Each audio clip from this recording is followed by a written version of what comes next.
Hey everybody, this is Harry, coming to you with another genre file. Um, anyways, trying to get used to making videos.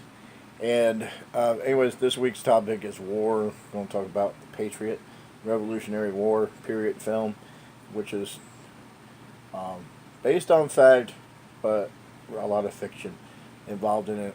Um, and basically, it's a Mel Gibson film directed by Roland Emmerich. Came out in the year 2000, and it also stars Heath Ledger, Chris Cooper is in a film. One of my favorite actors is Chris Cooper. Anytime I see him in a film, I just love watching him. Actually, listening to talk as well. Also stars Julie Richardson and Jason Isaacs and Tom Wilkinson, who plays General Lord Charles Cornwallis. Cheating here because I got my laptop in front of me, kind of help me with this here, because I'm too lazy to make a script to follow along. And basically, it's a film. Benjamin Martin, played by Mel Gibson, is a former soldier with the British Army, fought in the French and Indian Wars, who seen the horror wars and didn't want to go fight with Massachusetts during the Revolutionary War. This is really at the beginning of it when General Washington was in Massachusetts and trying to stave off the British alone. And back then, at that time, each state, which was known as colonies, were separate. They considered themselves their own little entity, their own country, and they didn't want to get involved in a lot of things. And this takes place in South Carolina during that time. Anyways, Mel Gibson winds up, who reluctantly did not want to get involved into this. He preferred diplomacy instead of going to war. And he winds up getting into it because his son gets shot by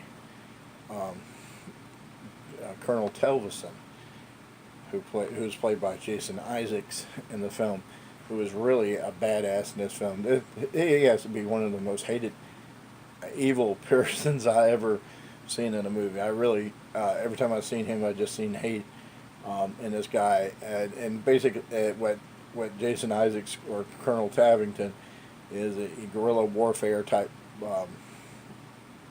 person who kind of runs into to villages, towns, burns them, causes havoc, kills people for no reason at all. And this is what happens to Mel Gibson's son after they capture his first son, which was Heath Ledger, Gabriel Martin. Gets captured because he joins the Continental Army as a messenger, and his father was reluctant, didn't want him to do it, but he went ahead and did it anyways, and he was assigned to Chris Cooper. But he gets shot, and he winds up comes back home, and his father was taking care of him. But there was a battle out in front of the house, and the battle afterwards, Mel Gibson and his farm hands and the slaves family wound up taking care of wounded soldiers on both sides. This is where Heath Ledger gets captured, and then one of the other Mel Gibson's sons is mad and starts going after the colonel. Colonel just shoots him point blank, and the boy couldn't be more than maybe 10 to 12 years old. Gets shot and killed, and then they burn his house down, Mel Gibson's house down, and he runs upstairs, gets his guns and his muskets, and then he decides to go after Jason Isaacs. And that's the movie. Pretty much is cat and mouse chase game between these two. It's an excellent film. It's over 2 hours long, almost 3 hours long. Actually, it's 2 hours and 55 minutes if you include the credits.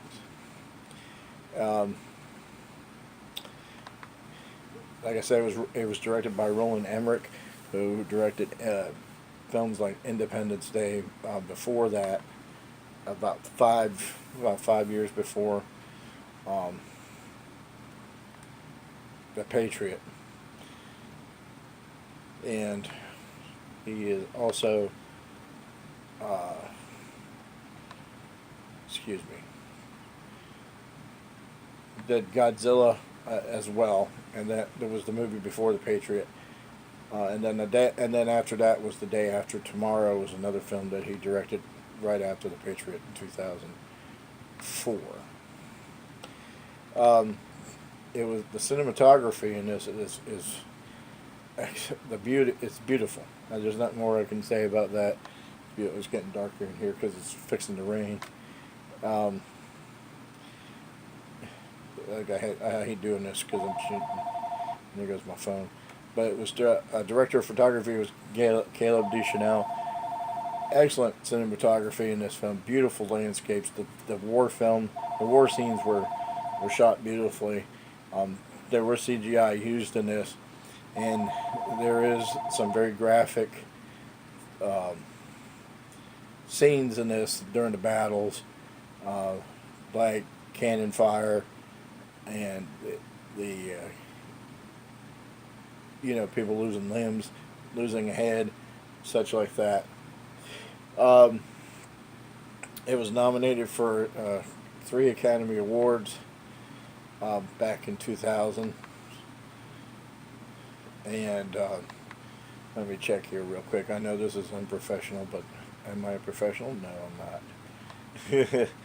But anyways, it was nominated for 3 Oscars. Best in photography, Caleb Deschanel. Best music, original score was scored by John Williams, famous John Williams. Best sound, Kevin O'Connell, Greg P. Russell, and Lee Orloff. The film it's based on factual things that had happened during the war, but then a lot of it was just fiction. Benjamin Martin's character is based on Francis Marion. Marion Francis, anyways, known as the Swamp Fox. He was actually based on several different characters during that time period, but mainly the guy named the Swamp Fox, who was a guerrilla warfare person, a hero back during that time, who wreaked havoc on the British Army. So, anyways, I recommend this film, The Patriot, and it's getting really dark here, and I'm getting dark, very dark, very dark. Anyways, Mel Gibson, excellent. Heath Ledger, excellent. Chris Cooper, in the scenes that he is in, is excellent. Tom Wilkinson as General Cornwallis. What can you say? Tom Wilkinson is the best. He did really well in this film, in the scenes that he was in. Rene Auberjonois was also in this film. I remember him playing on a TV show called Benson back in the 70s. Anyways, check it out if you can. DVD or Blu-ray, the extended version of The Patriot. Bye.